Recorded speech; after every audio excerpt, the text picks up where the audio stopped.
ទាំងដៃចាស់ទាំងដៃថ្មីពេលខ្លះអត់ទាន់ដឹង website មួយនេះអញ្ចឹង website មួយនេះគឺចាប់ទៅលើ support ឬក៏ resistance អញ្ចឹងបងប្អូននឹងស្វែងយល់បន្ថែមទៀតពីការ trade ដោយមានឧបករណ៍ជំនួយទាំងនេះ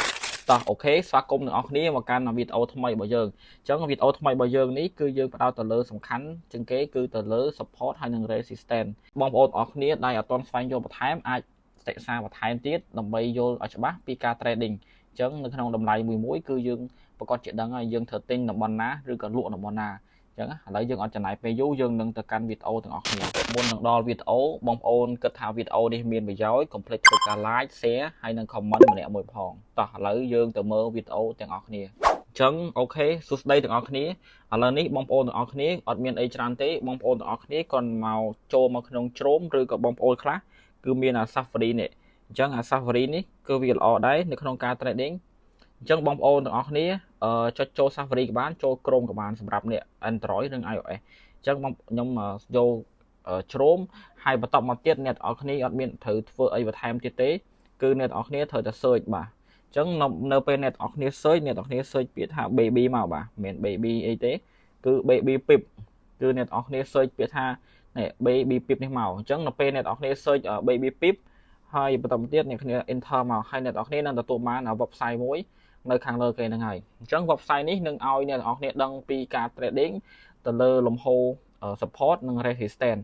ហើយអ្នកទាំងអស់គ្នាអត់មានទៅធ្វើអីទៀតទេបាទគឺចូលកន្លែង search នេះមក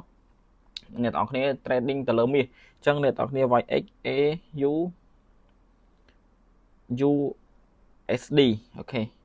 ញ្ចឹងអ្នកទាំងអស់គ្នាគ្រាន់តែ search តាមខ្ញុំប៉ុណ្ណឹងមកអញ្ចឹងអ្នកទាំងអស់គ្នានឹងទទួលបានដែលគេដាក់ឲ្យហើយនេះអញ្ចឹងនៅទីនេះគឺគេនិយាយថានៅក្នុងតារាងហ្នឹងវាមាន high ហើយ low អញ្ចឹងវាផ្ដោតទៅលើ range របស់ trading ប្រចាំថ្ងៃអញ្ចឹងណាអញ្ចឹងអ្នកទាំងអស់គ្នាចុចចូលវាមកបាទអញ្ចឹងពីបន្ទាប់ពីអ្នកទាំងអស់គ្នាចុចចូលវាហើយអ្នកទាំងអស់គ្នានឹងឃើញតម្លៃមាសជាក់ស្ដែងដូចតែបានឃើញនៅលើអេក្រង់តែអ្នកទាំងអស់គ្នាត្រូវចុចមកកន្លែង search កន្លែង choose នេះក៏បានឬក៏កន្លែងនៅនេះអ្នកនរគ្នាអាចចុច overview បាទដើម្បីយើងទៅមើលលំហូរ support resistance អញ្ចឹងអ្នកនរគ្នាចុចមកកន្លែង previous point មកបាទចុចតាមខ្ញុំមកអញ្ចឹងអ្នកនរគ្នានៅពេលអ្នកនរគ្នាចុចមកអ្នកនរគ្នានឹងឃើញតម្លៃមាសជាក់ស្ដែងដែលគេកំពុងដើរណាអញ្ចឹងវាដើរលើតម្លៃណាមួយអញ្ចឹងនៅទីនេះវាបែងចែកជា5អញ្ចឹងបែងចែកជា floor ជា woody camarilla ហើយនឹងស្អីគ្រាមទៀតហើយនឹង fiboចឹងនៅក្នុងនេះក៏វាមាន add ជា fibo ដើម្បីឲ្យគ្នាយើងពេលខ្លះយើងអត់ចង់វាស់អត់ចង់អីគឺយើងអានេះវាអាចជំនួយយើងច្រើនដែរអញ្ចឹង O នេះគឺ resistance ហើយអា S ហ្នឹងគឺ support មានន័យថាតំបន់ទិញតំបន់លក់គឺបែងចែកច្បាស់នៅទីនេះហើយមួយទៀតសម្រាប់ថ្ងៃនេះគឺវាដើរបានប្រហែលលេខវានឹងដាក់នៅទីនេះទាំងអស់អញ្ចឹងណាអញ្ចឹងអានេះគឺជារូបមន្តមួយដែលល្អមែនទែនសម្រាប់បងប្អូនដែលអត់សូវយល់ហើយចង់ដឹងពីតំបន់លក់និងតំបន់ទិញនៅកន្លែងណាមួយគឺវាចាប់ឲ្យយើងអូតូម៉ាទិកហើយនៅទីនេះ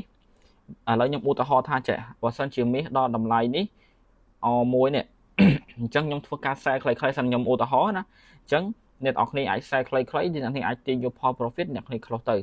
ហើយនៅកន្លែងនេះ support នេះវាមានតម្លៃវាមាន3ដំណាក់កាលឲ្យយើងវាមាន S1 S2 ហើយនិង S3 ហើយទាំងនេះគឺអ្នកនរគ្នាអាច